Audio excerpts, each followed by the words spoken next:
As you can see, we are here standing in front of Symphony Hall.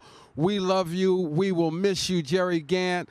A structure, a monument, a gentleman, a brother, a Newark native, a real Newark native, an icon.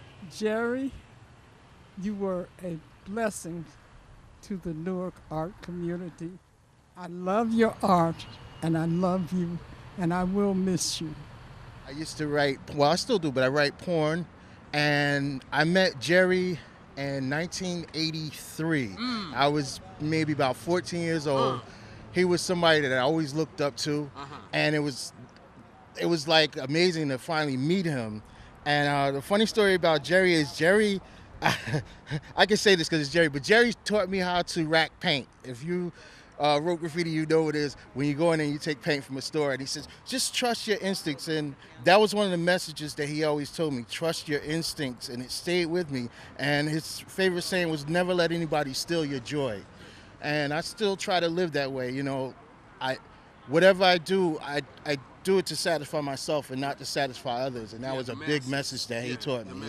Yeah. So Yep. 1983, I was in high school. Well, you know what's crazy is that I met Jerry back in '77. Wow.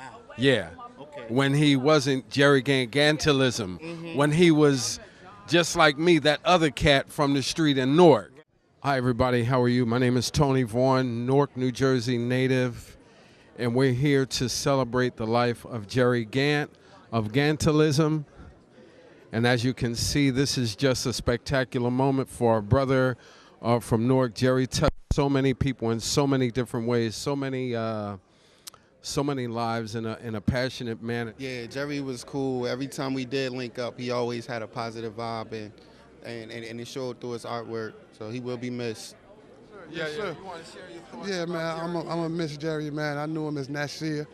You know, we grew up, man, when we was young, man. When You know, he we ran came. with Stevie. Yeah, when we came through the ranks, man, and the brother be missed, man. You dearly gonna be missed, you know. Absolutely. And his family have my condolences, man. Right. Good to see you. You too, man. Take care. He was always loved. Whenever I ran into him on the street, he was always beloved. He was just one of those great people. He'll be missed. This is just such a sad moment, but Jerry was such an incredible person, such an incredible artist, and he gave so much of his talent to the world and to the city of Newark, and he will not be forgotten. We will see him all the time in our art collections and our pieces that we have, from jewelry to clothing to paintings. He just left such a beautiful legacy for the city of Newark. Exactly. Yes, yeah. He will be missed greatly. Well, my thoughts on Jerry are, I'm so excited that I got a chance after coming back to Newark after 20 years from graduating from high school, and I got on the streets and started taking pictures with Newark street style. And Jerry was one of the first people I took pictures of. Everybody's like, he's the man. And I'm glad that I got an opportunity to meet him, and you know, he likes to kiss you very intimately. It's when you hug him, so he's blessed me with his kiss many times, and he's blessed my art. He always told me, you're going to be with a professional camera one day taking these pictures. So I just want to say that this is a celebration, and thank God for his life. Yes, celebrate. When you grow up, you know, they talk about you can either be a product of your environment, or your environment can be a product of you. And I think Dr. Jerry Gant, third eye specialist, really showed us how it was possible to be humble, to affect the lives of others, and to truly make your environment a product of who you are. So heavy heart today. But he did change the culture. He is a culture, and so that's what we're here celebrating, you know? Thank you, brother. She knew the brother personally as well as myself. I just want to say peace to him. If you don't mind getting the jacket. Excellent hardcore poetry. Gantilism. You know what I mean? Yeah, absolutely. So peace to his memory, man. Peace to everything he contributed to, not just to the city, man, but to all of us that knew him, that, you know, appreciated his work, his spirit, you know, him as a person, a brother, you know what I mean? Definitely gonna be missed, and, you know, love the nasty Nas, man. Word. Peace. Jerry, like I was saying this to somebody else, I mean, there's Amiri, there's Philip Roth. I mean, and there's Jerry, you know what I'm saying? In terms of like, if you talked about Newark arts and being prolific, I mean, I think about somebody being prolific and always making a statement, and he was just the most unique and unto himself person I know that represents Newark, you know what I mean? In the vein of a Philip Roth, in the vein of a Mary Baraka, you know what I mean? And in terms of visual arts, you know, spoken word, I mean, you know, downtown Newark should be called the Gant district, you know what I'm saying? That's how prolific this brother was, you know what I'm saying? And, you know, it was always good or bad. It was honest, and it was him, you know what I'm saying? I don't give a fuck about anything else. That's what you want from people, is it to be that radical honesty and, you know, to be themselves, you know what I'm saying? So that's him, you know what I mean? Jerry, man, was a man among men. Also, my brother from another mother. This man sat me down 2 weeks ago and said, Rabin, sit down, Starbucks. You got a t-shirt that's nationwide, worldwide. What you gonna do with it? He said, work on that. Got up, finished his coffee, and left. So I think that was God sending him to tell me to step my game up. Sometimes we need somebody else to see that's outside the box, to see inside the box. Well-loved, good guy, always had a choice word to say. Right. And guess what? And can fight. Well, you know, we knew Jerry from the 70s. That's right. Cats, he wasn't the same Jerry. Yeah, he was back then. Back then, when man. He was running with Stevie Steve. That's right. You know, cats don't realize they manifested into Gantilism and Jerry Gant. That's you right. know, but that's being right. Norkers, real Norkers, we knew that. We knew that. And we all manifested from what was to where we are now.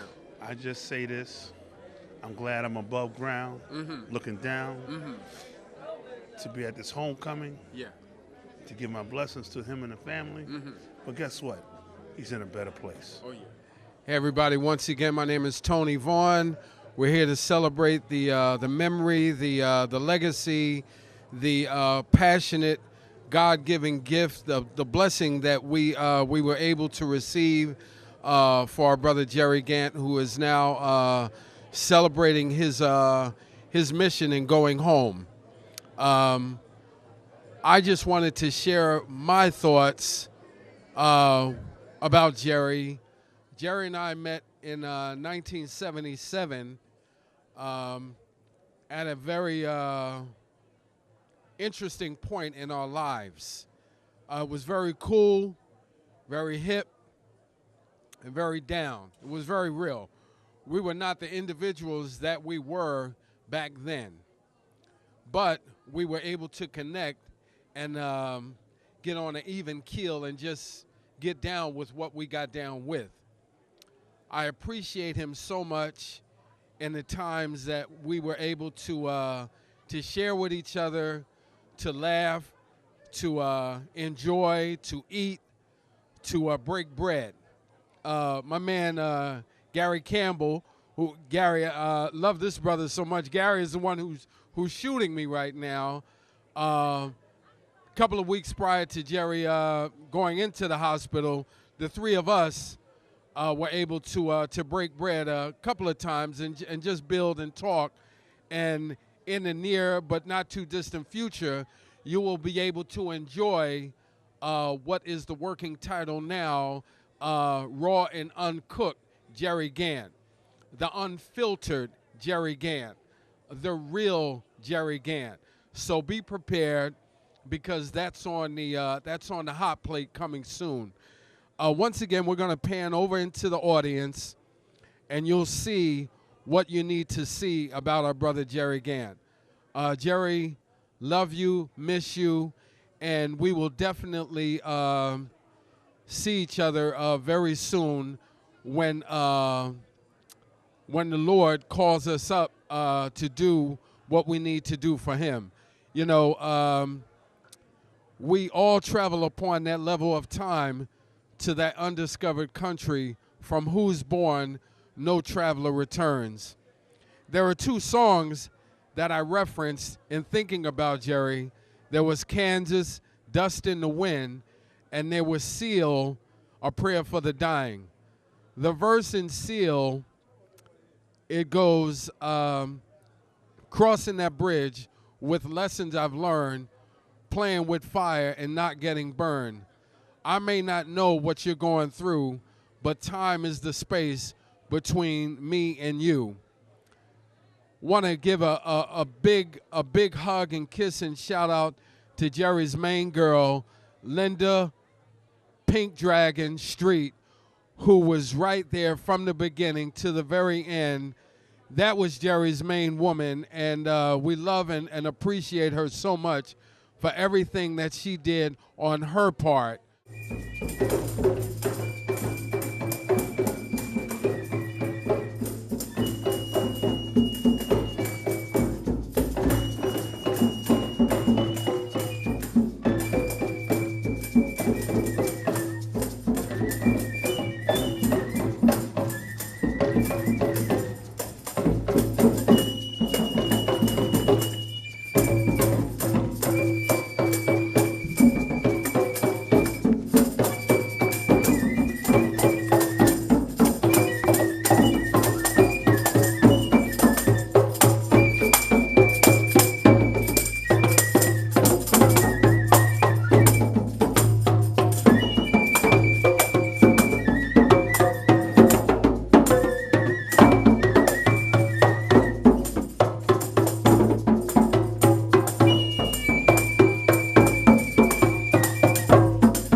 I would like to request permission from my elders to speak.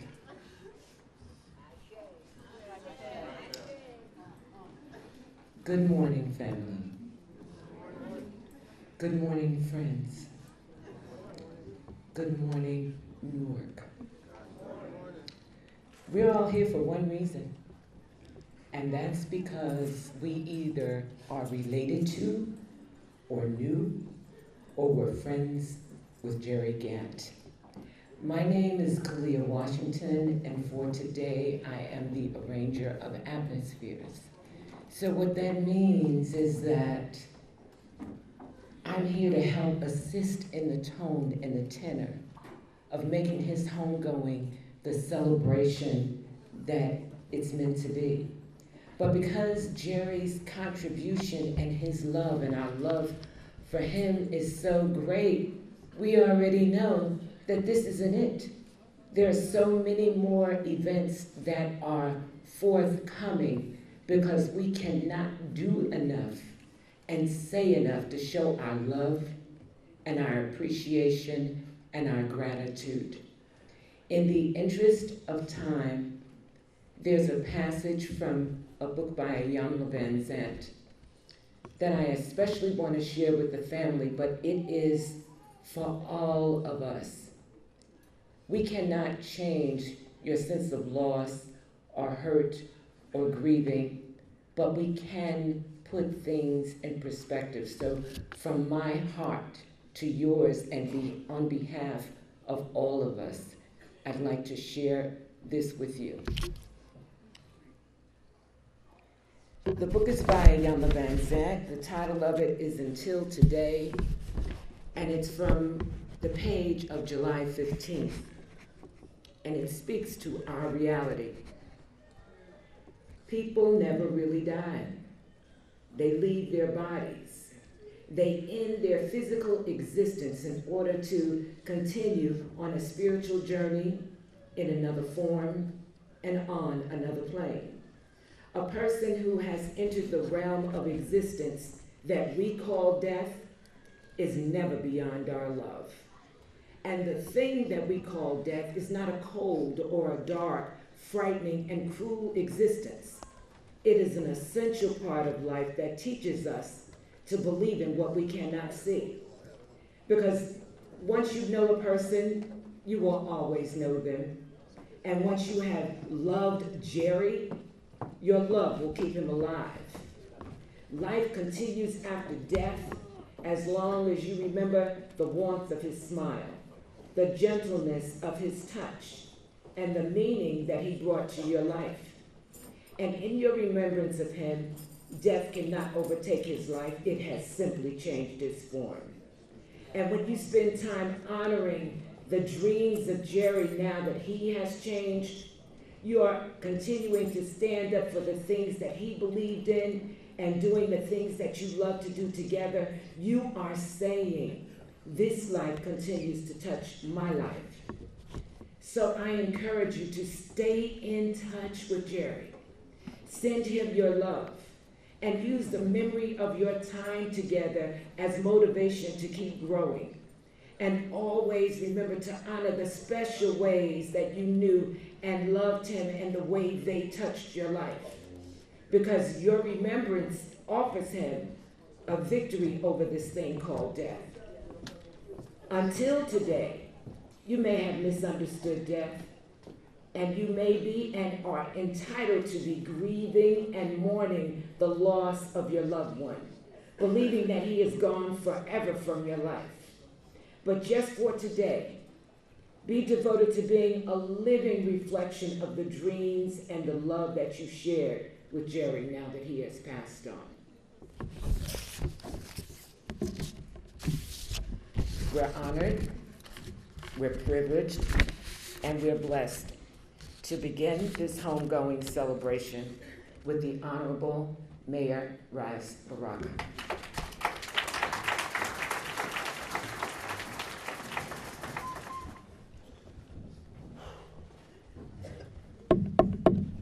Something that you never had, slid in on an oily rag. Price is right up on the tag, put it in a brand new bag.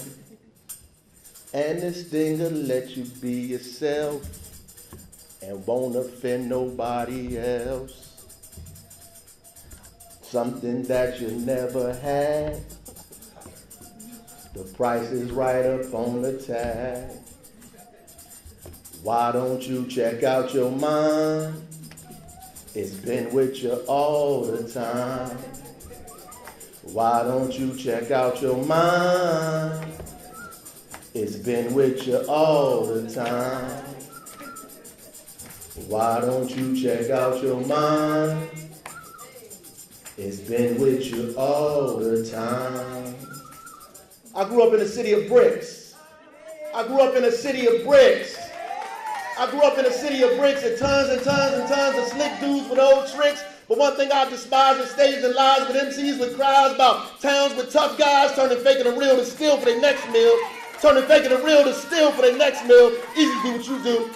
Easy to do what you do. Run from Rush Crew out of every breath. Preoccupied with death. It's as plain as the rain. This place will mess with your brain. That's why I fight. That's why I fight. I'm too in love with life. Anyway, it's the spirit of the lyric that made me want to hear it. The spirit of the lyric that made me want to hear it. The round on the sound and put it right to the ground. I grew up on Clinton Avenue in 10. A black man, not a gangster, not a pimp. I grew up on Clinton Avenue in 10. Not a black man, not a gangster or a pimp. Verse for verse. Verse for verse. We used to have a poetry event with my man Juba Dowdell. Our first host was Dr. J, the ghetto optometrist, third eye specialist. Detox the ghetto. Detox the ghetto. Detox the ghetto. And I know some of y'all think that that's about the air and the water, but it's about your mind. It's about your mind. Right next door was a place called the African Globe. There's a lot of artists in here. Noor got a cool art scene now. Noor got a cool art scene now, but before Noor had an art scene, we used to have to go in the basement and read poetry. We didn't have galleries to paint. We spray painted on the walls because the walls were ignorant. Back when Tame was out here, Tame 1, I know he here somewhere, was out here spray painting the walls. And my man Jerry Gant was spray painting Detox the Ghetto. And we go next door and read some poetry with Juba Dowdell and all the other poets that come from around the tri-state area and read poetry. We painted on the ground. We painted on the walls. Now there's a fancy art scene going on in the city and I love it. But before we had that, we had verse for verse, we had Dr. J. The only Dr. J I knew before Jerry Gant was a basketball player. Flying through the air, dunking, doing all these things. But Jerry was our Dr. J. He was our priest here in the city of Newark. And every time he saw me, he'd be like, I got to come talk to you. I got to come talk to you. And I'd be like, take your time, bro. Come see me when you can. Take your time. And before I came down here, I drove down Clinton Avenue and I got a chance to see the sculpture on Clinton and Irvin Turner. Where Jerry put that thing there, we used to call it a monument of poverty because it was nothing ever there. When I grew up in Newark, it was just empty. It was a base with no statue. And so we let Jerry do something right there, and now it reminds me of him. And when I drive a little bit, I make a left and go down a little bit, I can see another statue of Oogie that Jerry did for us too. And we promised when Jerry, before he passed, we was going to put together a sculpture park. We was going to take a park and put a bunch of sculptures in the park and call it a sculpture park. We're going to do it anyway. We're going to do it anyway. We're going to do it anyway for Jerry Gant. Because that's my brother and I loved him. Go ahead. Say something, man.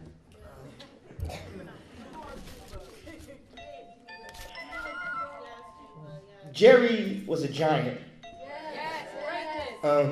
He was greatness. We all stand on his shoulders. He gave us all something. Like the mayor said, we go back with Jerry to 97, 98. So, you know, you do the math. I love him to death. I know people who go back with him to 81, 82. I got friends in London Jerry hooked me up with. Jerry was the first one in our generation to go to London and for artists in Newark to connect with artists in England and London and overseas in Europe. Jerry opened that door as well. Like the mayor said, he was a priest. He was a high priest, and I miss him so much. And the more I think about him, the more I miss him. He's so influential. I learned so much from him. Somebody said he had a lot of gas in the tank. I said, Jerry jet with jet fuel. We didn't have gas. You know, somebody else was on leaded, but Jerry was on high octane jet fuel. And I miss him so much. And I saw him at Open Doors at Hanif's gig. And he looked so good. And I thank God for that time with him, because we really got to kick it. You know, we had 20 minutes to ourselves. And as long as I'm around, he ain't gone. That's right. You know what I'm saying? I'll be Reverend Jerry to the end of my time. Thank you. I just want to, the right way, my condolences to the family, to his friends, everybody else. I got to at least be the mayor for a second.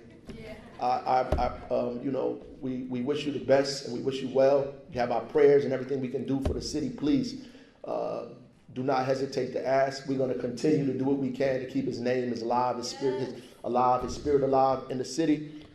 You know, we welcome everybody who come to Newark. But Jerry Gant is Newark. And if you're an artist and you just showed up here, if you don't know Jerry Gant, you don't know our city. You need to find out who Jerry Gant is. He started this thing off. He was doing art before galleries opened up to us.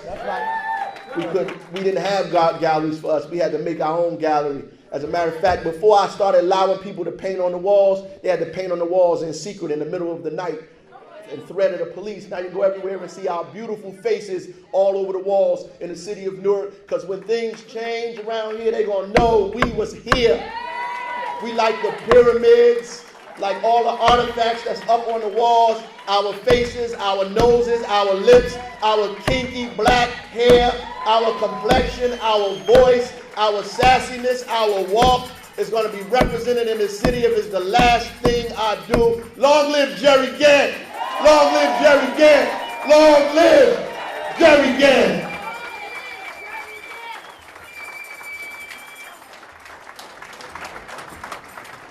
Family, I say to you, you know that love is real. That wasn't about being the mayor. That wasn't about posturing. That love is real. And one quick thing I want to say before I include the next person is, I grew up here in Newark. I lived here for a long time, and for 25 years I moved upstate, and I managed to do a lot of things that I'm proud of as an artist and as a broadcaster. And I would come back because my mother managed to live a very long life, so I would come back and check on Mom, spend a couple of days with Mom, and one day I'm walking through Lincoln Park and I see these phenomenal garbage cans, and they're painted with these extraordinary African images. And I'm like, who did these garbage cans? And the people in the park looking at me like, it ain't me. So I went to sanitation, and sanitation didn't know. So then they said, well, maybe it was the students at Art High School. We've all had that experience where you're walking along, living your life, minding your business, and you see something in a window, and all of a sudden you go from normal person to obsessive compulsive. You gotta have it. I didn't have no room in my life for a big garbage can, but this thing was talking to me. Fast forward to a few years later, as they're building Whole Foods, and Jerry and I were going to share an artist space on Halsey Street. And I'm looking at his clothes, and I'm looking at the artwork, and we're talking about all the wonderful things we want to do. And I said, wait a minute, Jerry. You're the garbage can guy. I said, Jerry, I've never really stole or got caught in my life, but I wanted to steal the garbage can because I was so obsessed. That's the kind of legacy, that's the kind of creativity that he had. That's the can-do spirit, make a way out of no way. And I'm sharing this with you because you might not feel like you're an artist. He wasn't perfect. He was an overcomer, and he had to overcome quite a bit. But it is your challenge and responsibility. When you see this love, when you see this outpouring, as you see his name continue to elevate, as it will from this day forward, to take the best, what was in Jerry, and fuse it into yourself, and use it as your weapon as you continue to make your way forward. The next speaker is Marie. Thompson.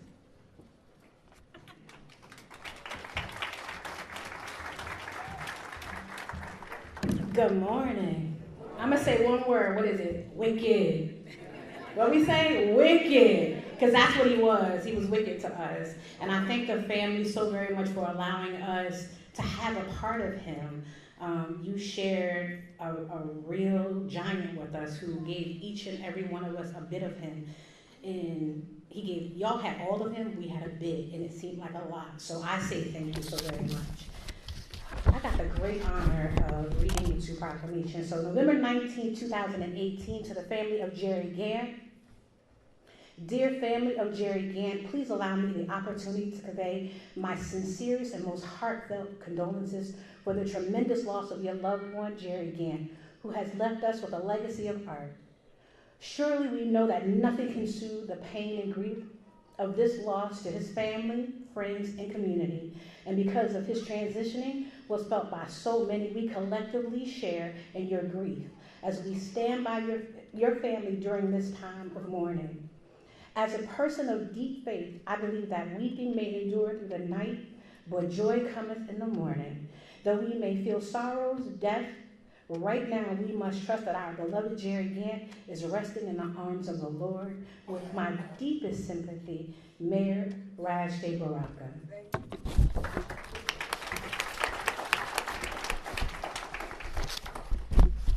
To the family and friends of Mr. Jerry Gant, that sounds so funny, Mr. Jerry Gant. Who called him Mr.? Jerry, come here.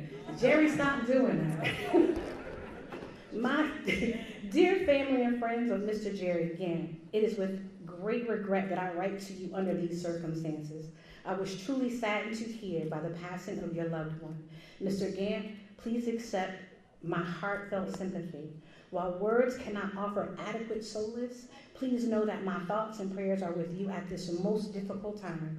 I pray that you find comfort in the good times, the love, and the memories that you shared. I always had a great time with Jerry.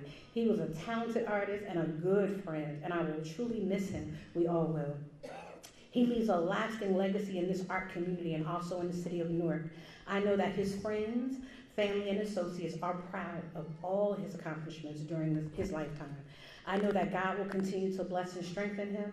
Let the memories that you hold in your heart bring some healing, and may his spirit rest in peace. May God keep you in his loving arms. Sincerely, Donald M. Payne, Jr., Member of Congress.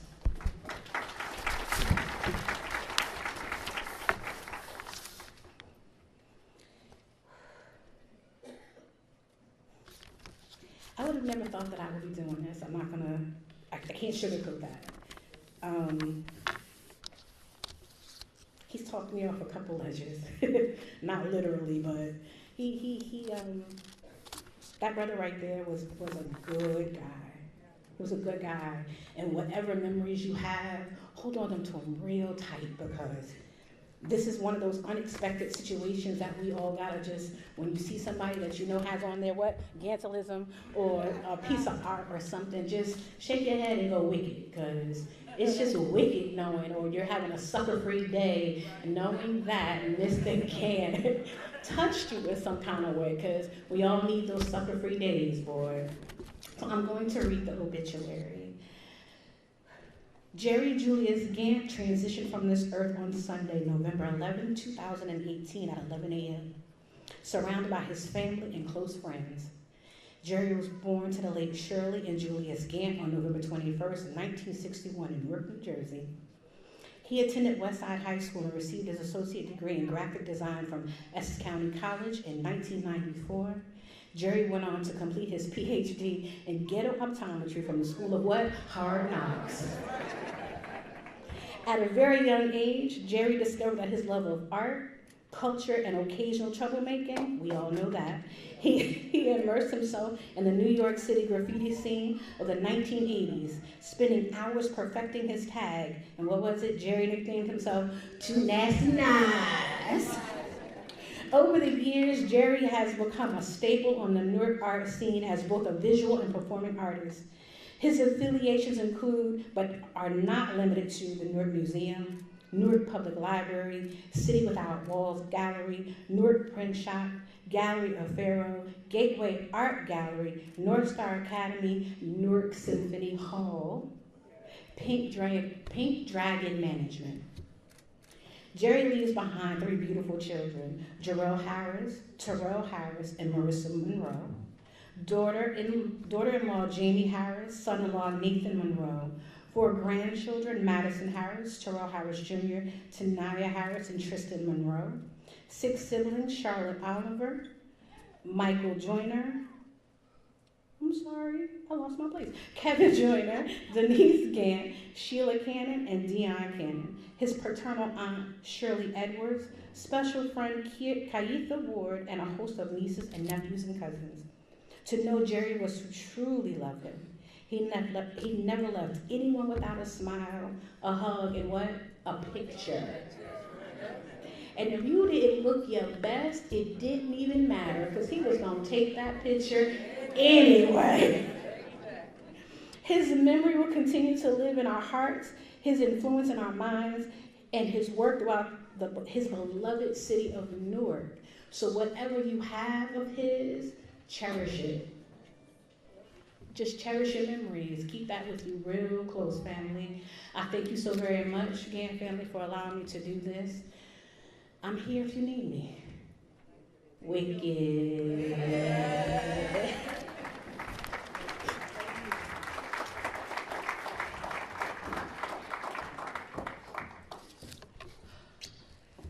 Next, we're going to have remarks by Victor Dawson, Executive Director of Rutgers Express Newark.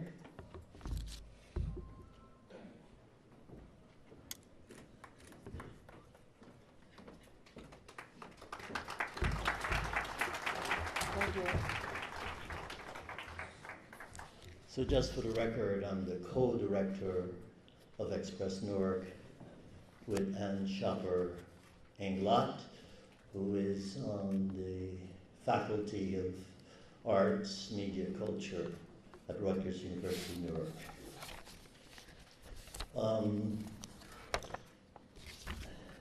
Apart from being a nice guy, Jerry was a decent guy and he was respectful. So just to correct the name, my name is Victor Dawson. I'm an artist, and I'm the founding director of Algira Center for Contemporary Art, one of the oldest arts institutions, contemporary art institutions in Newark. Currently, as I mentioned, I serve as the co-director of Express Newark. On behalf of my colleagues at Rutgers and Express Newark, I want to extend our deepest condolences to Jerry's family and to let them know we share their loss. Terrell, and Marissa, please know our thoughts are with you.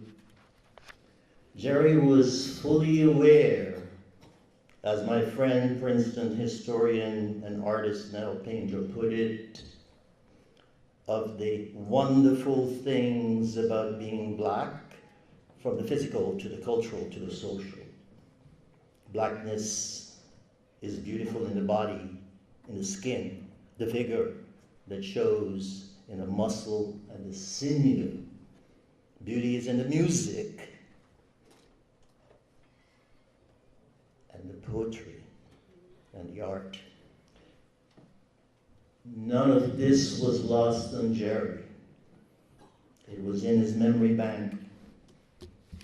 Jerry said, "I've learned in living alone, I've been able to understand the grace and magic that I can possess within a silent, quiet space with just me in it."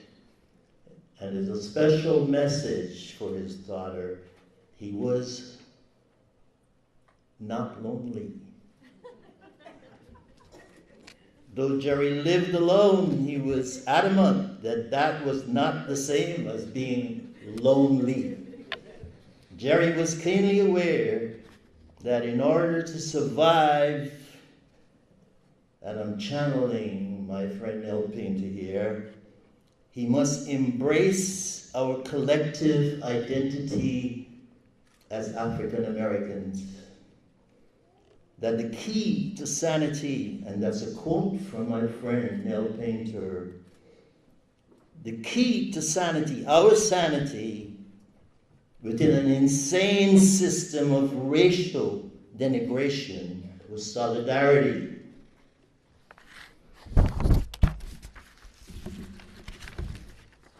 In her essay, that's Nell's essay, I Might Be Next, Jerry Gant and Bryant LeBron's exhibition at the Paul Robeson Gallery at Rutgers University, Newark.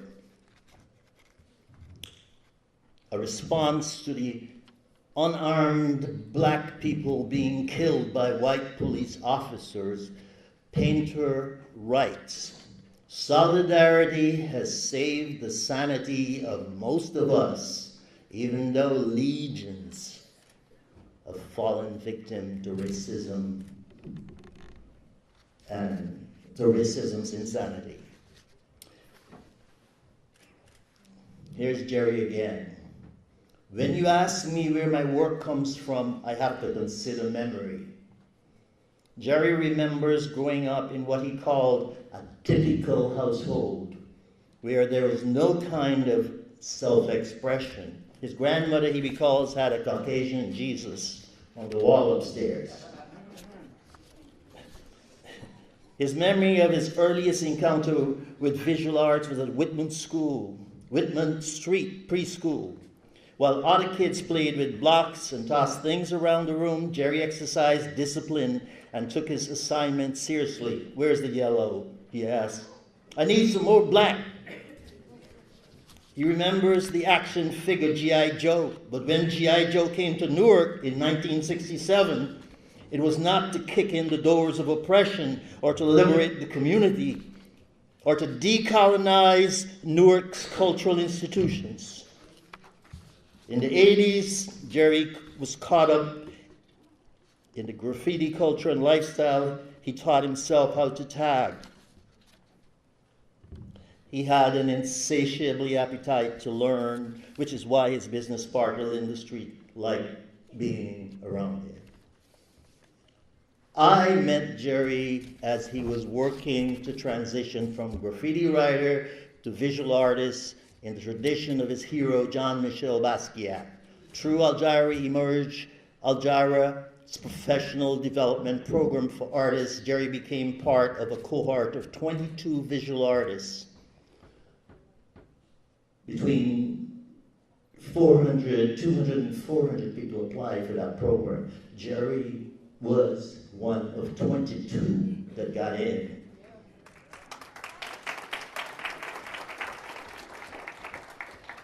And he also joined the network by virtue of becoming one of the 22. He also joined a network of over 240 artists of diverse backgrounds who completed that program. This included rising art stars like Carrie Moyer, who was in the Whitney Biennial a couple of years ago, Jeff Gibson, Farrelly Baez, and our own Emma Wilcox, who's in the audience here today. In Blues People, Amiri Baraka writes, the history is in the music. And Jerry, a huge music buff, loved Newark and the institutions that supported him here.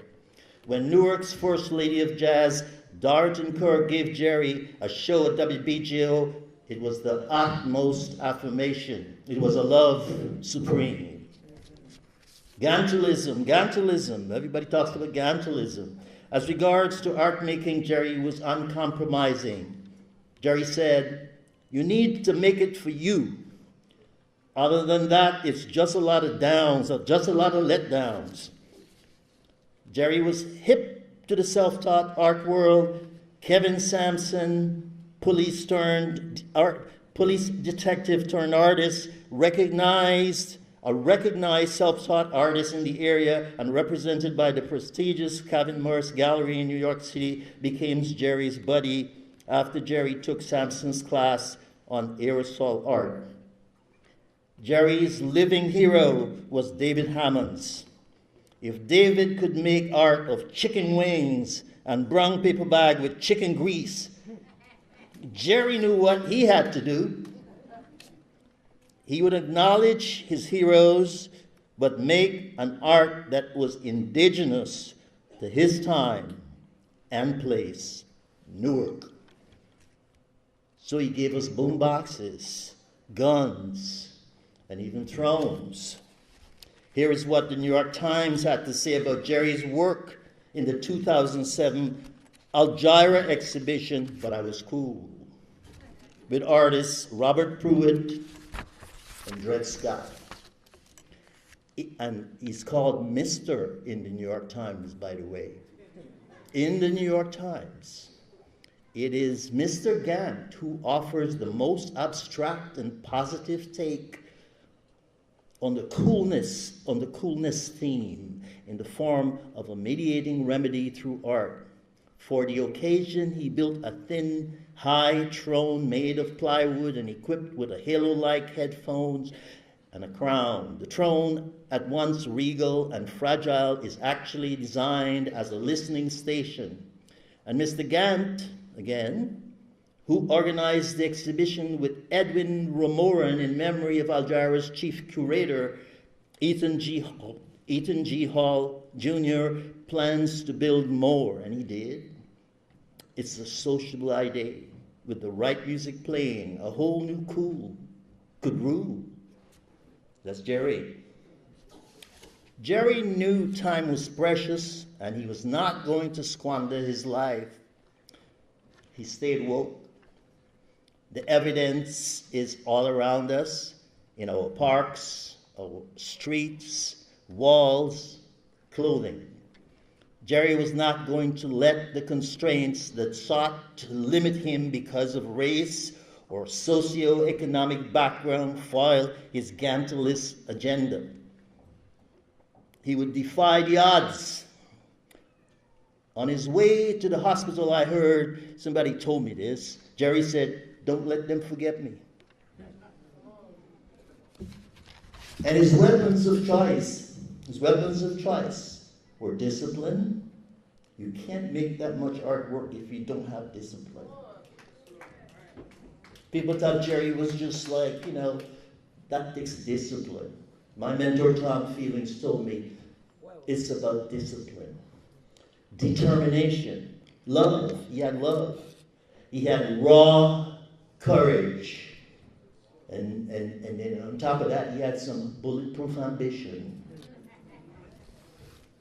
And Jerry left a message for us. The secret sauce to sustaining Newark's newfound prosperity. We're going through a period of real upliftment, prosperity, is to boost innovation. It is the upward mobility of the hundreds of Jerry Gants here, right here in Newark, waiting to be tapped. These young men and women are our hidden figures. You remember that story, Hidden Figures? The black women who figured out, even though they were excluded, they figured out how to get to the moon. We got those people right here in Newark. We just need to tap them. In other words, what we have here is what the scholar Scott E. Page calls the diversity bonus. Thank you very much.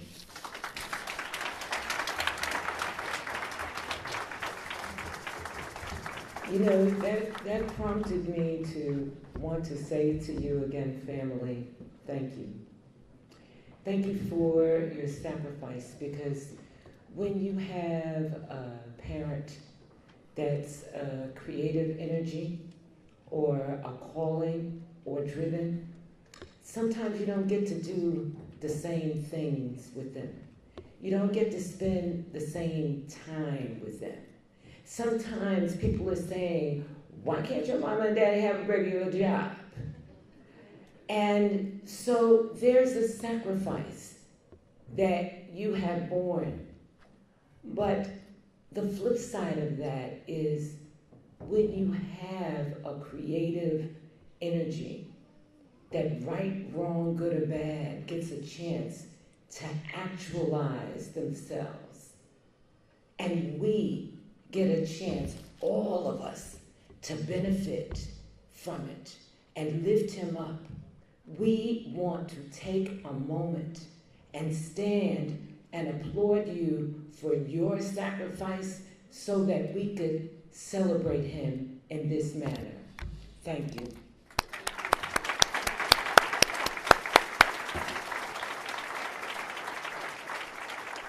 This is really a full moon Mercury retrograde vibe I'm getting in here. And since I am designated as the arranger of atmospheres, when I say that we're going to stand and say thank you,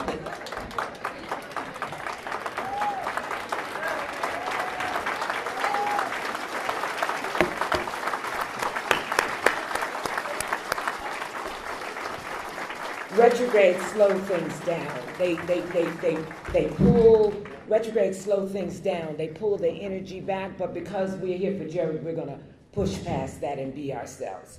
So I'm gonna move on to the next speaker is Emma Wilcox.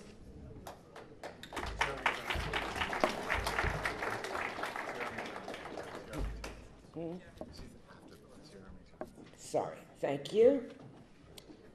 Jeremy Johnson, didn't mean to skip over you. Thank you for understanding, Jerry. My dear friend Emma Wilcox will be next.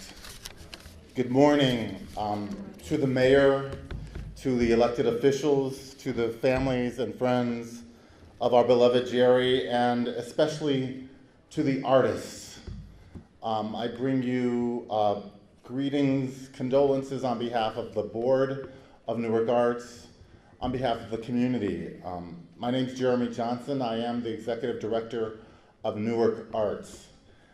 To say Jerry Gant is to say Newark, is to say arts.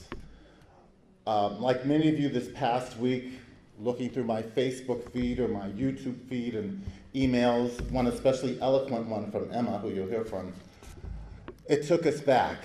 We've all seen Jerry Gant, his slogan, detox the ghetto.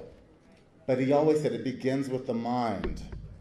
And here in Newark, we have to be about that. We stand on Jerry's shoulders and the shoulders of so many who have made this city what it is. And I want to encourage the family, but I especially want to encourage the artists. I heard the mayor. We are not going to stop. We are going to take this moment to build on it. And I pledge to you that on behalf of Newark Arts, on behalf of our friends, behalf of our investors, behalf of our board, what we are facing as a city, as we grow, as we develop, it's nothing without the arts that help put us here. We have to remember that. We will remember that, and we're going to find ways that we are going to do something about that. So I just want to leave you with these short words of encouragement. And as we walk around this city, yes, we could see Jerry Gant, whether it's at Newark Penn Station or it's on Clinton Avenue. But I've also seen Jerry Gant on a snow mound.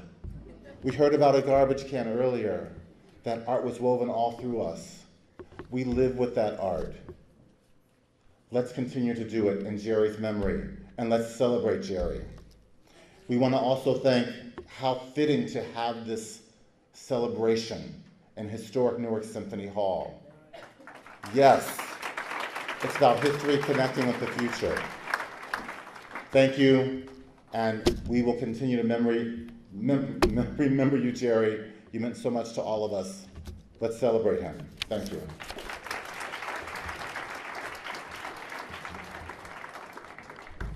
Our next speaker is Emma Wilcox.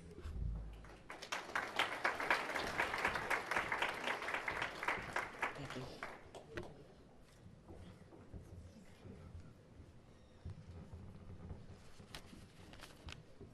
Thank you for the honor of helping us remember our friend, Jerry Gant. And I think we all know that there is no bio that will seem complete for our friend. He was too big for that. Where would it be listed among his numerous and diverse professional accomplishments that he talked to people, talked to everyone, that he always seemed to find time for the younger artists to talk to them and look at their sketchbooks and encourage them. His use of language as yet another artistic material, testing its limits, associations, and possibilities. He loved words. All of them. All of the words.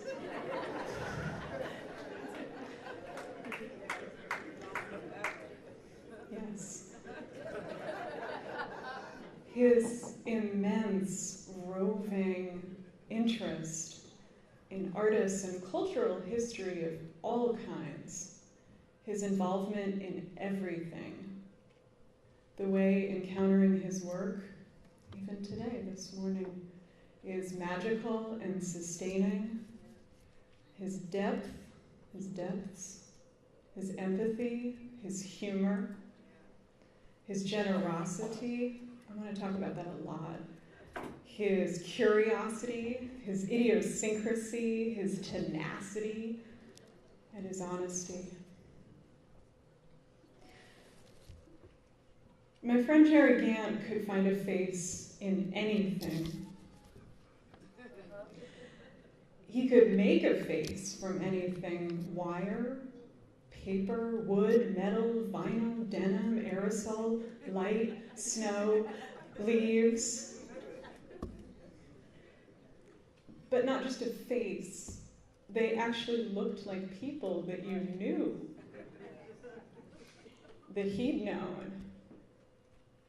I was thinking this morning, maybe he had a better memory than most of us for like faces you would see just walking down the street. Maybe he remembered every face he saw, because every single thing that he made looked like a person. And another way of saying that is that it had a soul. It had a spirit in it. And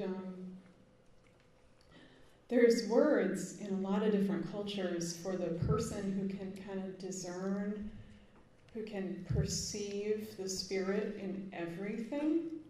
We know some of these words. Sage, griot. There's a lot of words for that, but I think what I'm trying to say, what we know, is that in Jerry's art, everything was alive with personality. It had story. The whole world was alive with meaning and possibility, and nothing was inanimate. Everything had a spirit and everything was alive. Jerry, you are so terribly missed. I miss you. We all do. And I'm so haunted by Victor's story that he said, "Don't forget me." Jerry, how could we forget you? I will always remember you. And I know everyone else in this room will always remember you, so we're not going to forget you. No, we're not going to do that. We're always going to remember you. Jerry, you are loved. You are loved.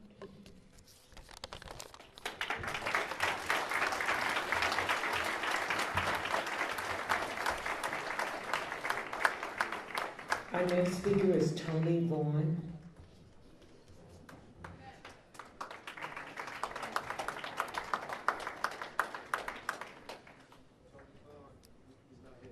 Okay.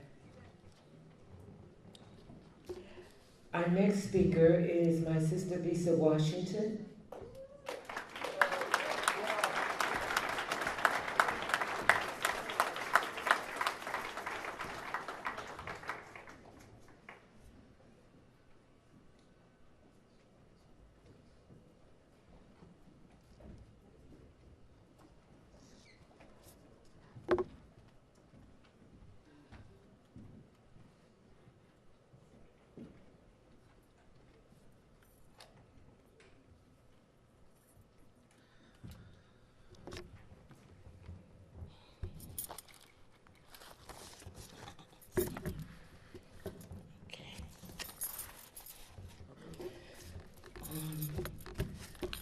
just like to start by expressing my greatest condolences to the family.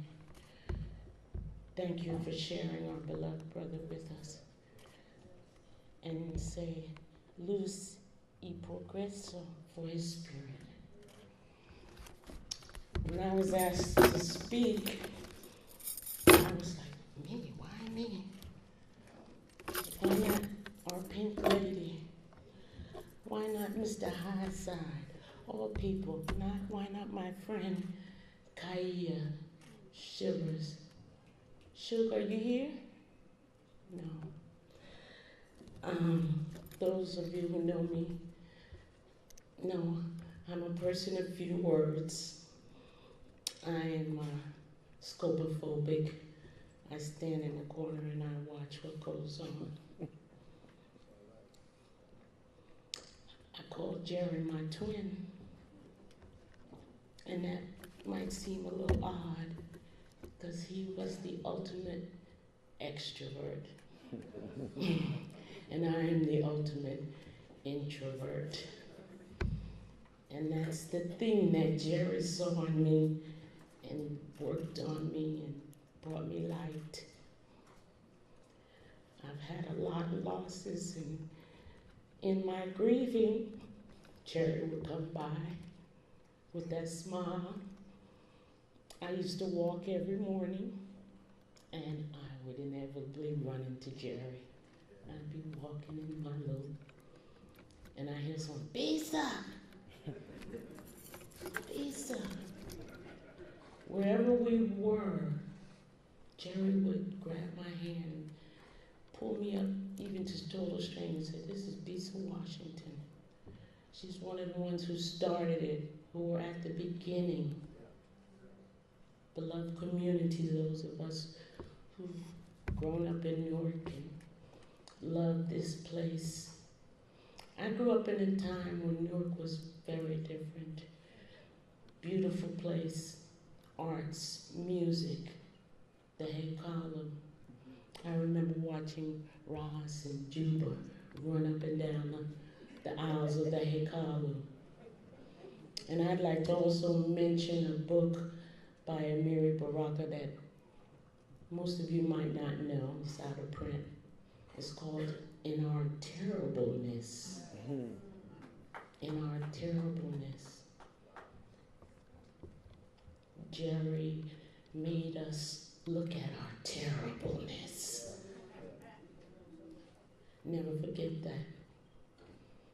He was a rebel. He was a warrior for the arts.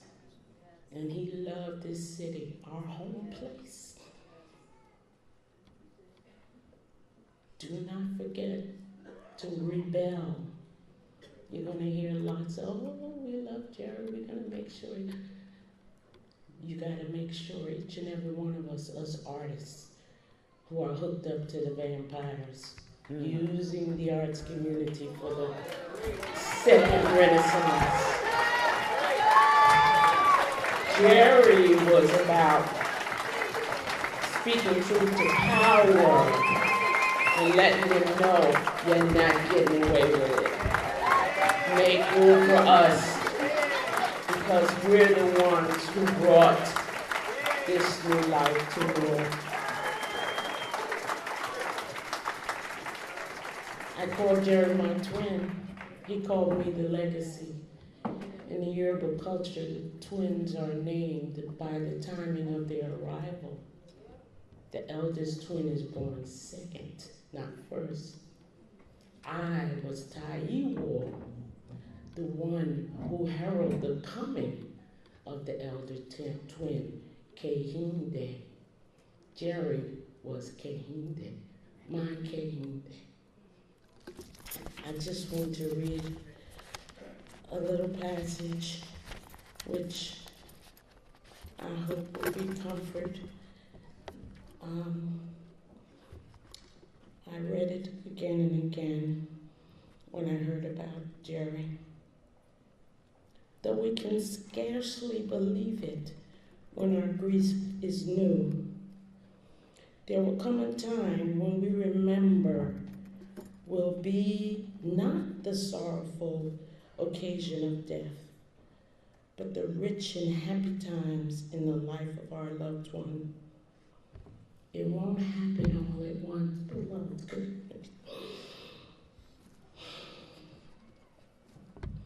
It won't happen all at once any more than winter passes and one glorious sunny day that takes away all the cold and melts the snow.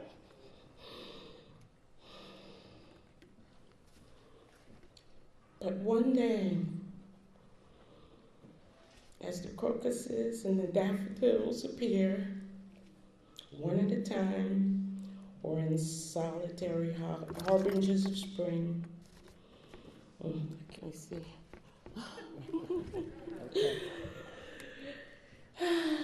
We will find ourselves smiling, laughing even, as we remember our loved one. The lift of that memory is for a while, at least, removed from the overriding sadness we've known. Blossom by blossom, memory by memory, the spring returns.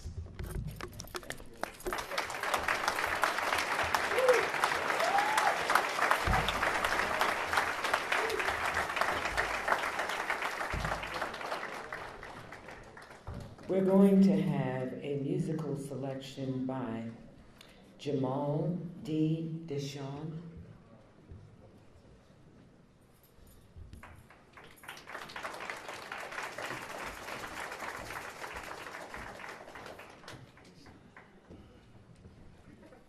Thank you. Good afternoon, everybody. My name is Jamil Davis, and first and foremost, my condolences to the family. Jerry will definitely be missed. November 20th will actually be the 4-year anniversary to him applying my base with his art, and it's just, he's definitely gonna be missed.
be.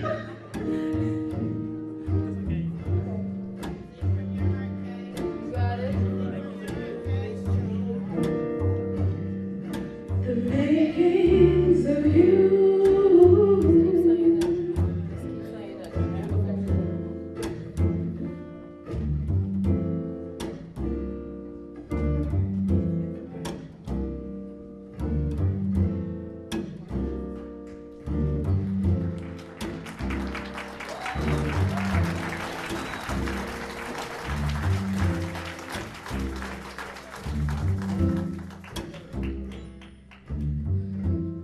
It's been a miracle what you've done. Please stay by my side.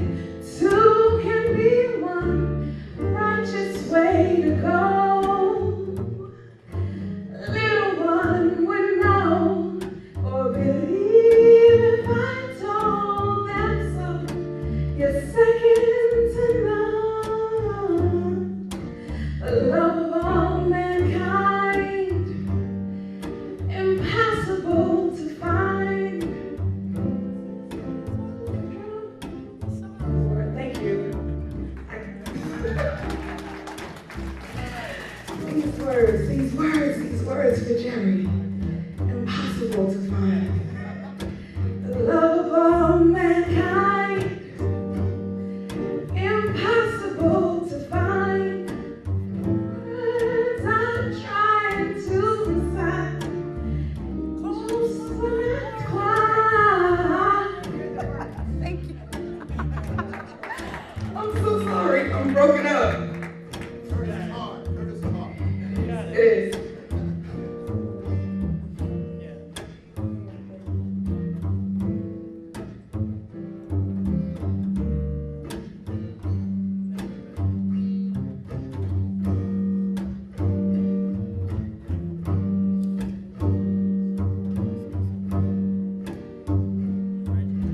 The righteous way to go. Little one would know or believe if I told them so. You're second to none. The love of all mankind should reflect some sign of these words I'm trying to recite. They're close but not quite. Almost impossible to do, reciting the makings of you.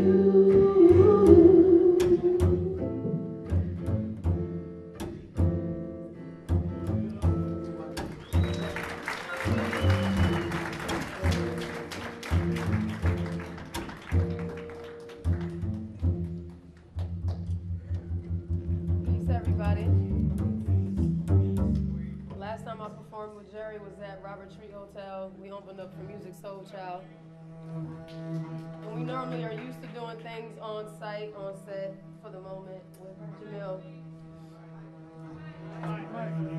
Oh, I was gonna get loud. Take it.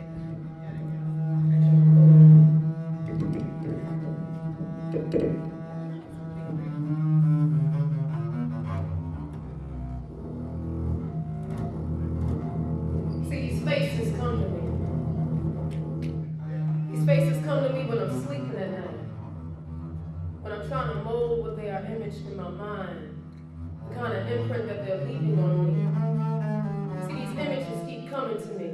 Swirls on their faces. I'm kind of wondering were they happy when I created them. I've sacrificed myself in mission, giving everything that I had. Who says I owe you something when I've given you my light? See, these faces keep coming to me. I remember all the beautiful moments that I shared with each and every one of you as single-handed canvases that I've crafted myself.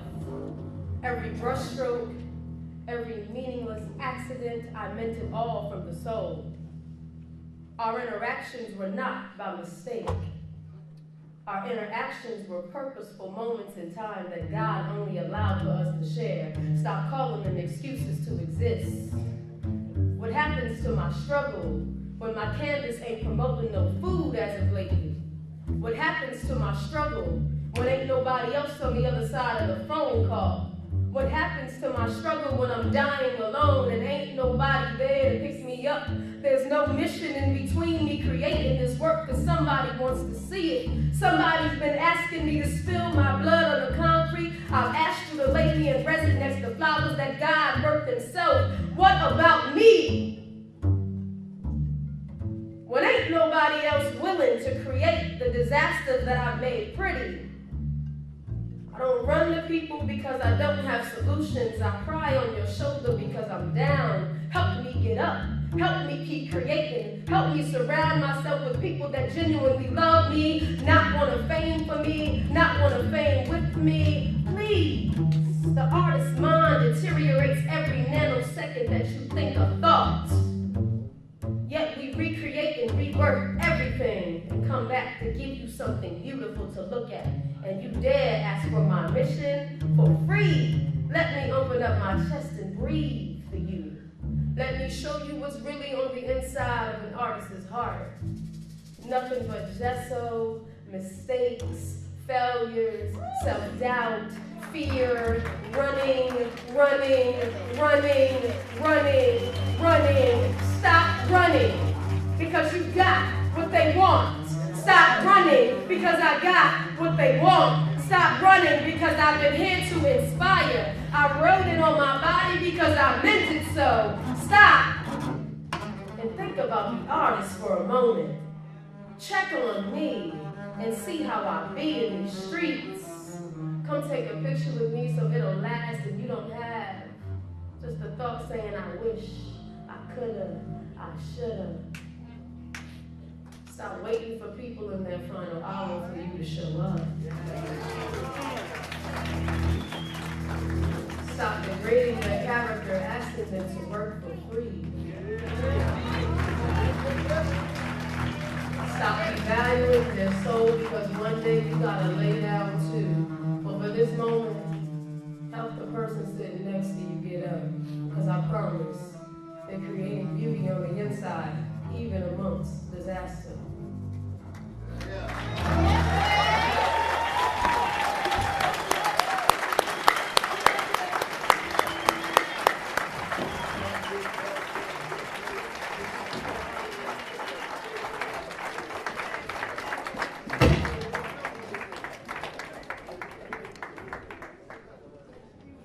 Shakima Gant with a letter to Uncle Jerry.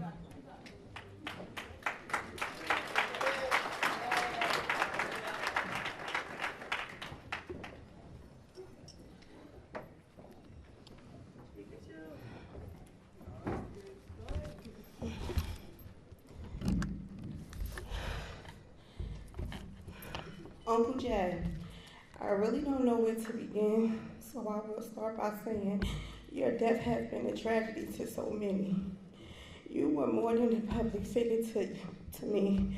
You are and always will be Uncle Jay. This is by far the worst I've ever had to deal with. Life isn't fair at all, but through it all, I still trust God. I know you are not hurting or in any more pain. That makes me smile. You had so much to do here on earth, but God needed you to do so much more in heaven. I sometimes question God and ask him, why do the good people die young? Knowing that I would never receive an answer, I accept that you are one of our angels now.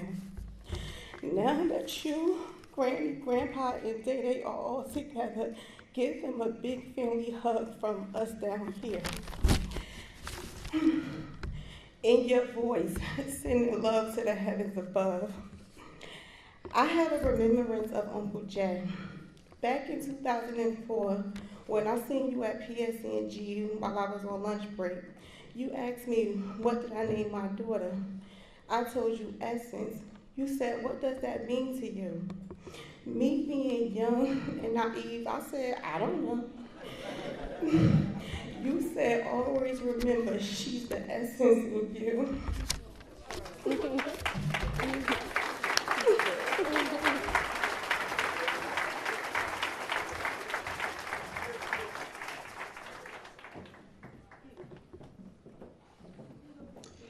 Next, we will have our eulogy by Elder Reverend Kevin E. Taylor, Senior Pastor of Unity Fellowship Church of Newark.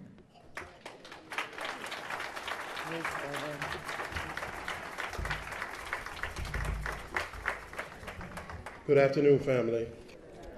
I want to take a particular moment to look at and give thanks to his family. Because if the loss of Jerry Gant feels like this to us, the art community, we can't imagine the chasm of hurt you are enduring.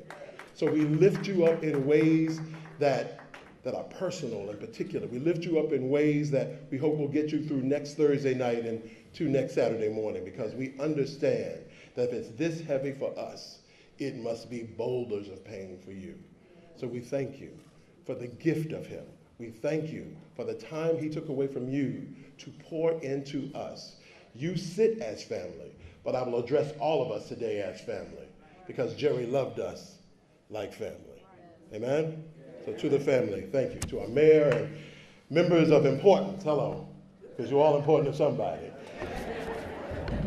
Jerry Gant had swagnetism. In the context of this particular conversation, swagnetism is, wait for it, I made it up last night thinking about it. Swagnetism is the ability to be so fly, so distinct, so bold and present in your presence that people are drawn to you. Hello, somebody. He had this thing about him where he pulled you in. If he saw you for a moment or a street corner, or saw you at a party and sat with you for moments longer than you thought worthy of sitting with Jerry Gant, his swagnetism spoke for him. And like many of you, I met Jerry Gant before I met Jerry Gant. Hello, somebody. I met his wares in D.C. in a little shop. I met his words in New York at a poetry slam where somebody else was reciting him. And finally one day, I got to Brick City, and I got to meet the man himself. And I want y'all to know that Jerry Gant scared me.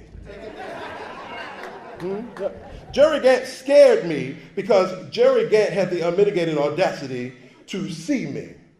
And he was quick to say to you that he saw you.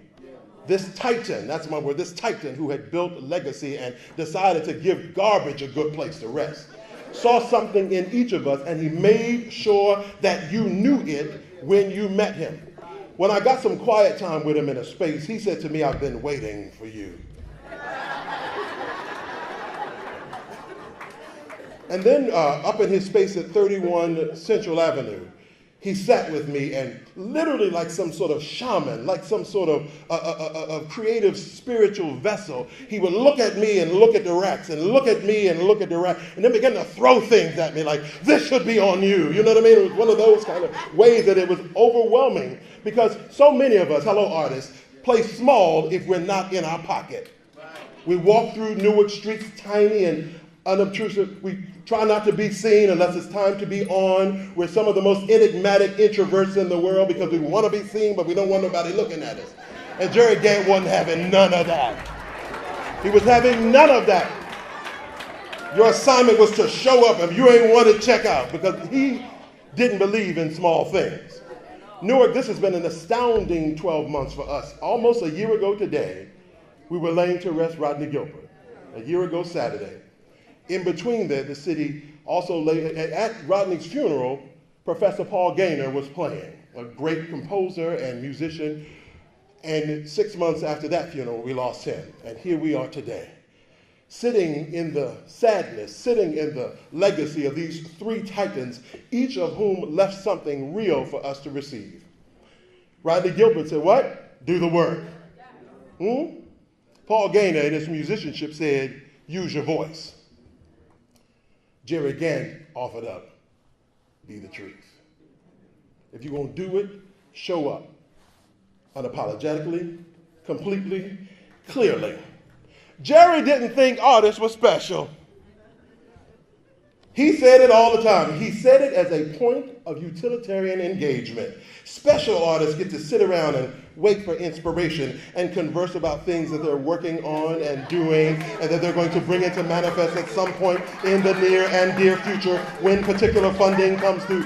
Jerry Gant couldn't stand that kind of specialness because we had work to do. Get up and work, get up and do, get up. I'm wearing this robe today because Jerry Gant scared me out of the corners and the crevices of my smallness when I thought words and wonders should speak for me. He said, do you think people can't see you? Is that why you keep trying to play small? Because you think if you don't show up too big that they won't talk about you? Put the robe on. Put the robe on. Put the robe on. Here's the robe. Jerry ripped the veils down in our hiding places and dared to speak to our spirits. And he poured into you while he was pulling out of you at the same time. It was powerful that in love, he spoke to you gracefully while he was performing creative surgery to your gut. He would come for your spleen. He would come for your fear. He would come for, in that little bit of time you had to engage him, the thing that he could see was stopping you from being you because you were afraid that if you did all of you, somebody would talk about you. They are talking about you. Get over yourself and get to work. Hello, somebody. They're talking about you.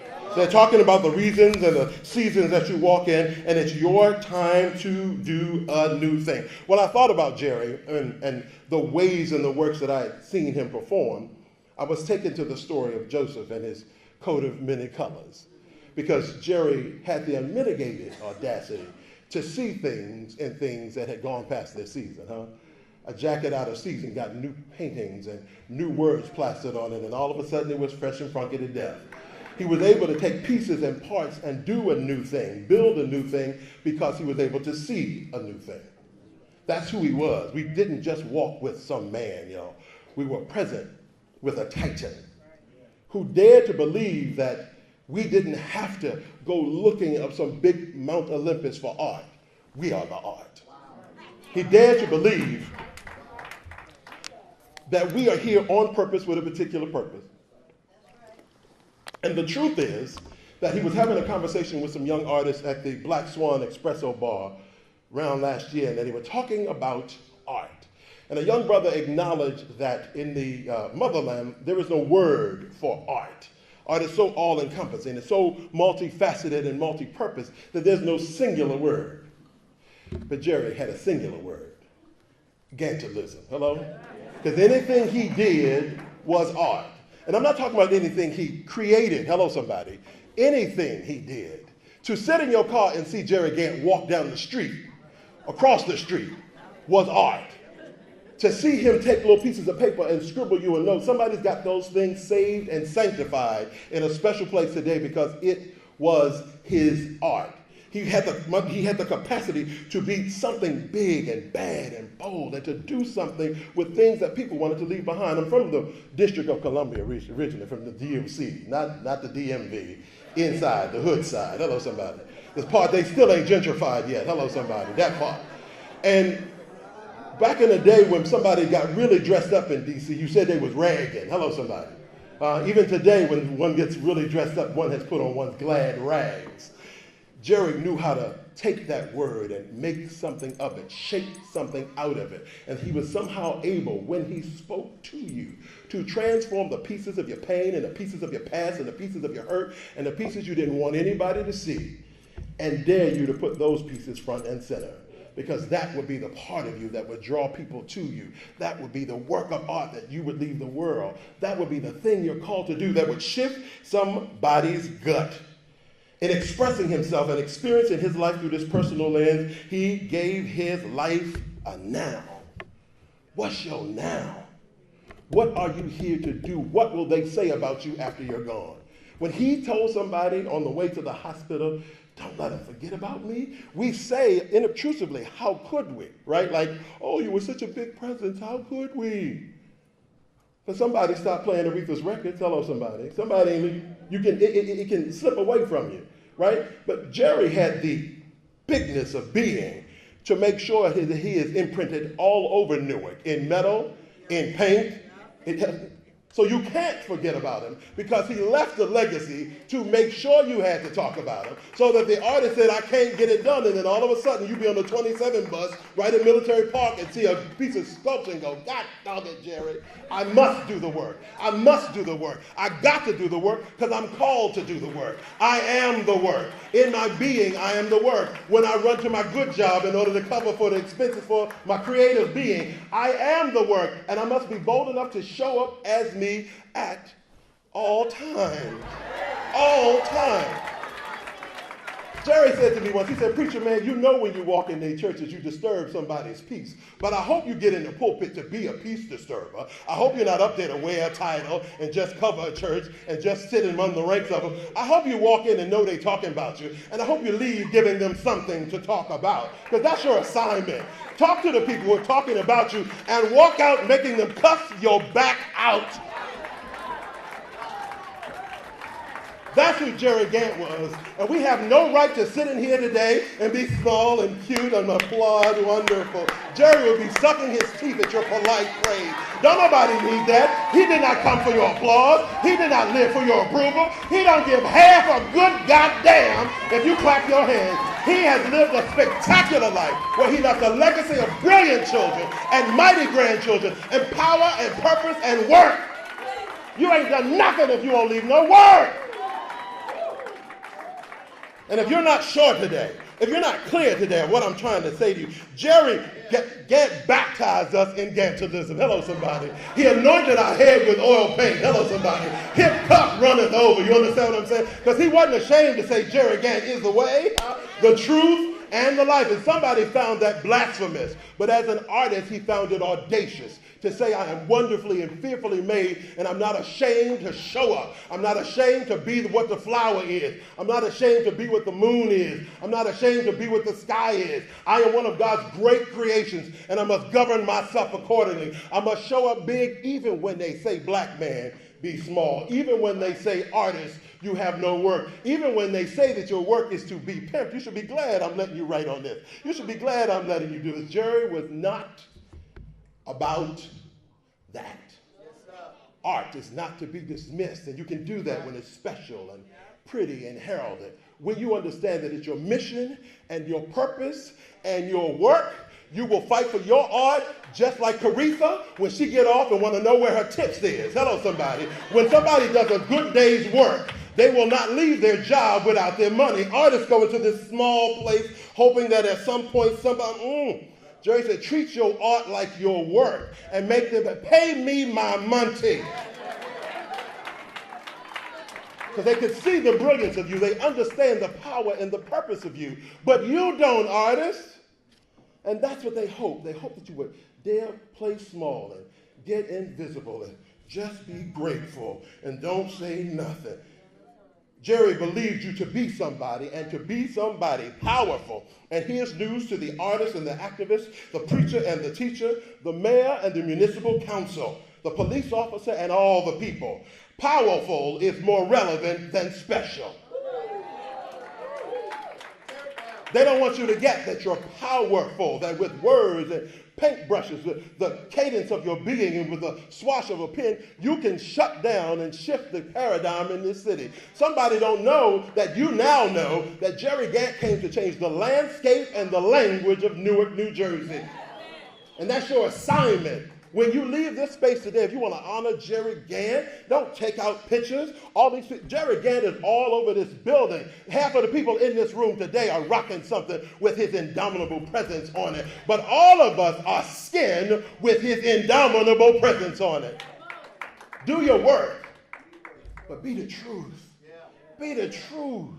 Don't let somebody tell you that you can't do a thing. Find you a new place to do it. Don't let somebody tell you that you have no worth. I want you to understand a thing that you really need to get. You got to get that you have got to be somebody powerful. Otherwise, they wouldn't keep coming after you.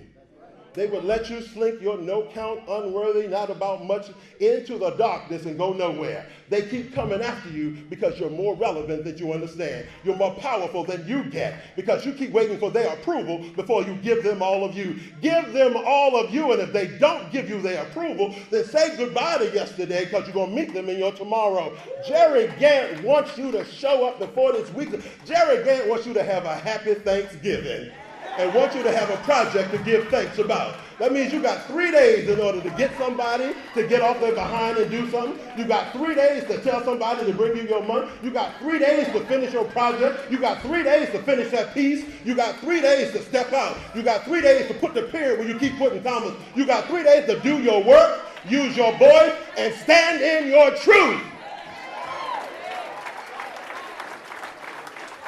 Jerry Julius Gant had the unmitigated audacity to believe in you, Newark. He had the unmitigated nerve to be not drawn, not entranced by places that artists move to so they can get approval. He stayed right here, and he waited for Express Newark. He waited for an arts high school. He waited for a mayor that would get there. He waited for peace disturbance. He waited for people who was willing to go on the street. He waited for finger snappers who would talk to the mayor. I don't care who your daddy is, Rad Baraka.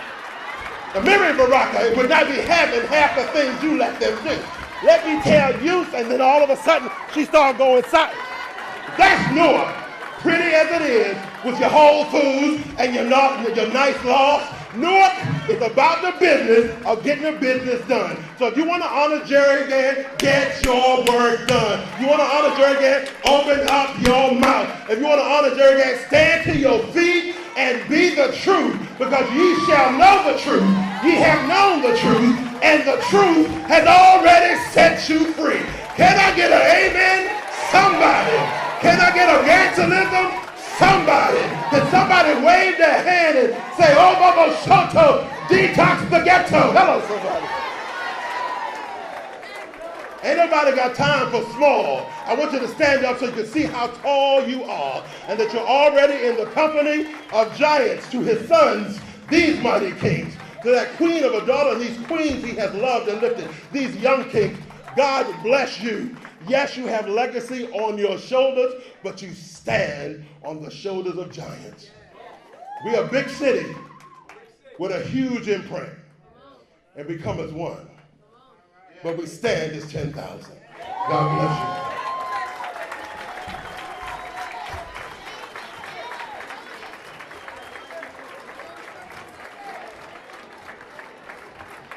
How you feeling, family? You soaking in this truth? You soaking in this love? Are you soaking in this healing? The most wonderful thing that's happened to me in the last 5 years was moving back to New Jersey and seeing the city that I loved grow and evolve and explode with this art and this culture and this beauty and this community of artists. When I was out in the world, it was nice. When I lived in suburbia, it was nice. When I told people I was from Newark, they was like, oh my God, you're from Newark. When I come back and I see what we're doing, how we're growing, how we're evolving, how we've got Jerry Grant lifting us up and freeing us to actualize ourselves on the highest level, I am so thankful. We're going to go to our closing remarks. Miranda Neal.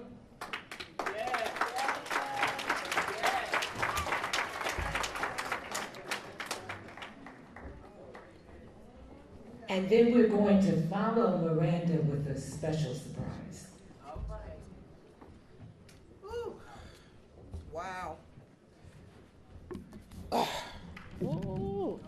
Okay. Good afternoon. I'm Jerry's cousin. For those who don't know me, my name is Miranda, but they also call me Sweet. I want to say for my family, wow, we really didn't expect this, and it's just so much love, and I know Jerry is loving it because he was a diva. You know, he wanted to be all about him. So again, thank you. It really means a lot to us. Y'all know. Y'all know he was a diva. I mean, to the point when we went to the hospital, I had to tell him, look, man, you got to get it together. You showing out just for us to get here? Come on, bruh. But you know what? It was all right. It was all right. Never in a million years did I think I would have to do this. Truth be told, I thought we all would grow old together, and he would be standing here doing this for me. I guess that's why it's so painful. But I promise not to cry and to speak from my heart. For days I thought long and hard about what I wanted to say, and as I began to write, the memories started to flow. Man, cuz the crazy haircuts, he had this one haircut. Supposed to have been a mohawk, it was on the side. The clothes, his name, Too Nasty Nas, all over the city, man. Signs, everything. And it was just the beginning. I remember when he started doing those like wire faces. He was spray painting them on our carpet in the living room. My mother wanted to kill him. She wanted to wring his neck. He had paint all over everywhere. Holiday dinners, he'd just pop up out of nowhere. You know, unexpected, like, yo, but we'd have a great time. You know, always spice things up. And who could forget Mom's surprise birthday party? Yo. She walked in, kind of tipsy, because my mom used to like to tie one on. And he was waiting for her. And when she walked in, he grabbed her by her hand, and he waltzed her all around the room. There wasn't a dry eye in the house. And then we partied until dawn.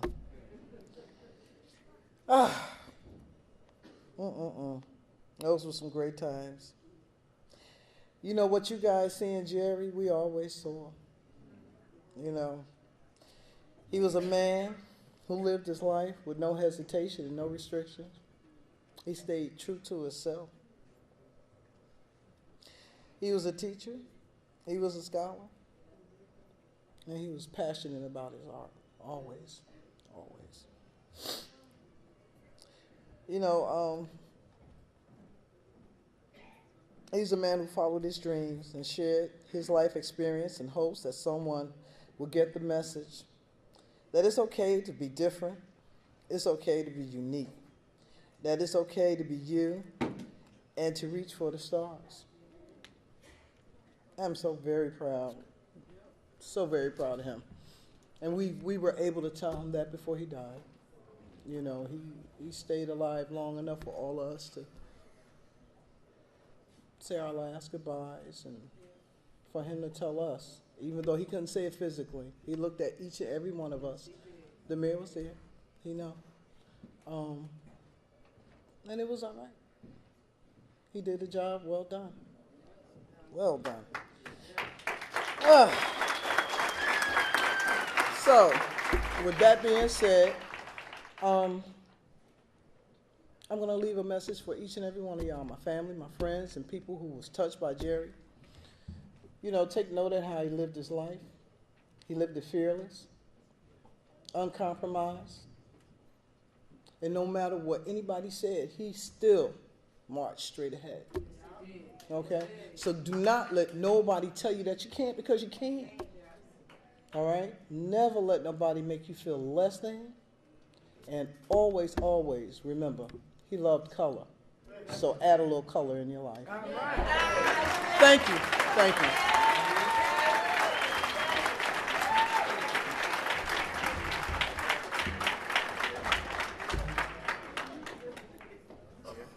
You hear? All right.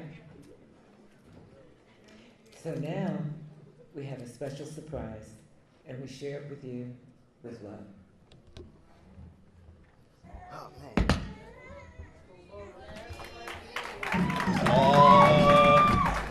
Yeah, my check coming down a little bit. The microphone. Wait, I gotta start this off right by saying that, Marissa, you have brothers and sisters throughout this room. Jerry was our sensei He raised us, raised our consciousness, challenged us. I would not be the artist I am if it wasn't for him. Me and him started a dance group, a tap and poetry set back in 10 maybe. It was going everywhere. And Jerry, funny story, we would rehearse for hours. He would always come with ideas, books of poems that he had written. And we would get on stage, he would do nothing that we rehearsed. He would go for broke every time. To the point that I just stopped coming to rehearsal. Like, we just gonna be at the show. That's that. Why we didn't get together? I say that to say that Jerry's rehearsal was his life. He just lived it. He lived art. He taught us. He made us proud to be from Jersey. He's always telling me, you know, you're not from New York, you a Jersey artist. That's that Southern shit. Newark, you from Newark. You are a Newark artist. Don't you ever forget it. And he gave me that pride. And as he got sick, one thing he told me, he said, yo, don't ever worry. When you on stage, I'm on stage. I feel like I'm here with you every time you dance. And with that said, everything that we did lives on with me, and he will never die. He will never die as long as I got tapestries on. So I want to start this off right.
How many of y'all ever heard of Brick City Pop?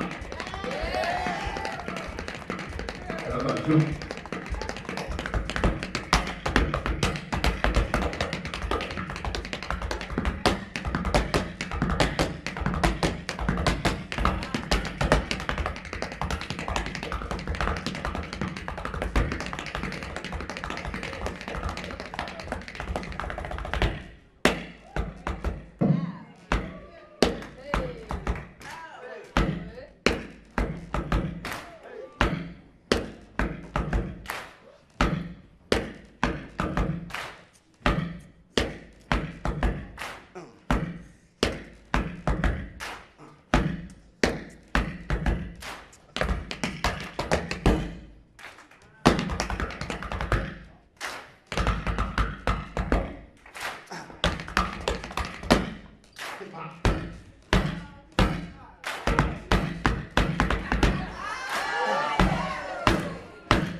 I would like to invite my brother Manuel Acevedo to the stage.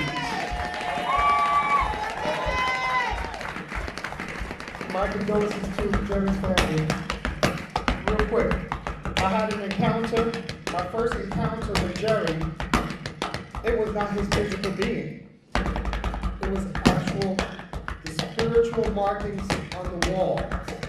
And with that spirit, I'm going to invite craft writers to come up and help embellish the surface of the casket one by one.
I think I get DJ if I would be here. Get up here.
Will never be the same.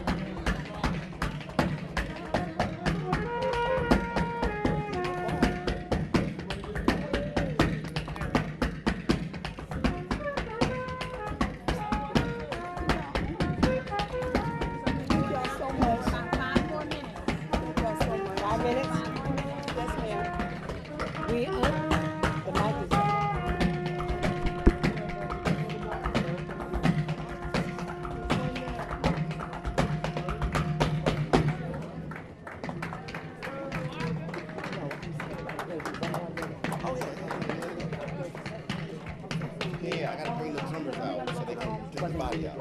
Yeah, I'm ready when they.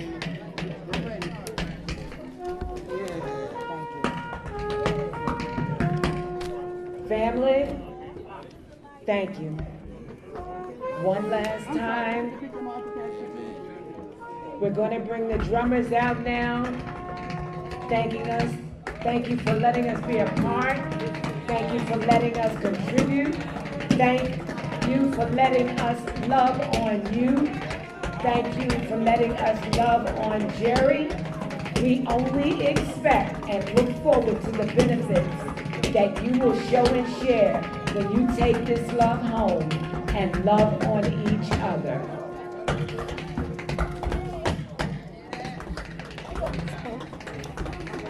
Okay, I know everyone wants to sign, but you know, as big as Jerry was in real life, his casket was so large, so we're gonna have to get a wall.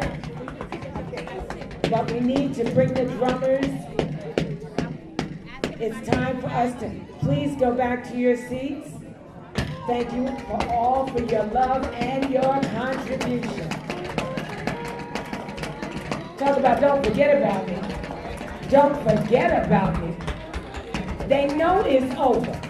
They don't want to leave. They don't want to move. They don't want to stop signing. They don't want to stop living. Can we finish this at the burial? Can we do this finish? Thank you.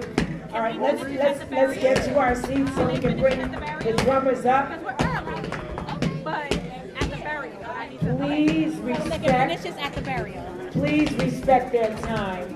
And please, let's show a round of applause for Symphony Hall and the Terrace letting us use and adorn and anoint this space in this way.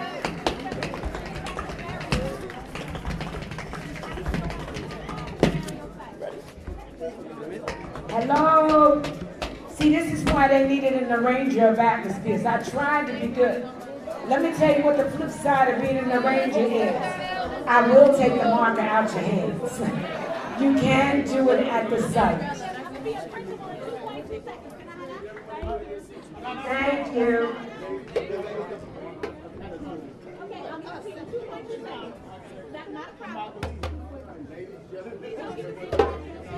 One other thing.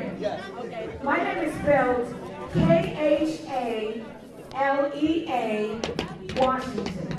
I would love it if you would flood my FB page with your photos. That's K-H-A-L-E-A. Please flood my FB page with your photos so that we can share it with the world.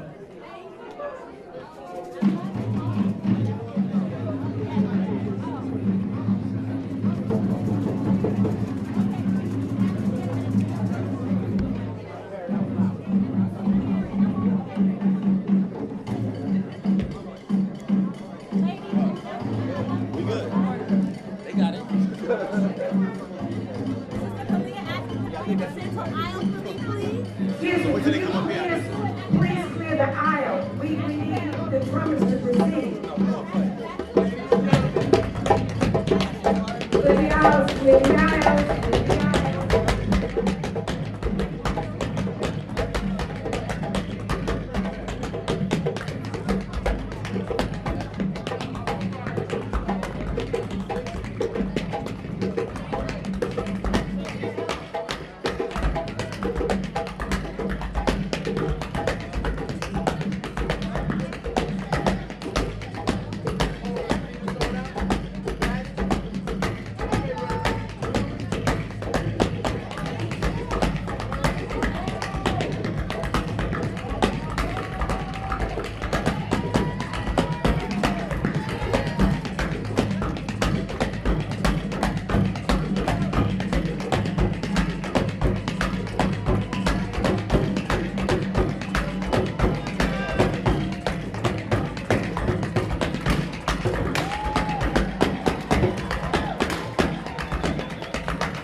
I'm in Brooklyn till 7:30, and I'm home at 8:30. Where you want to be at? You want to be here? We can do that. Let's get with Juba. Let's connect with Juba. Let's do it together.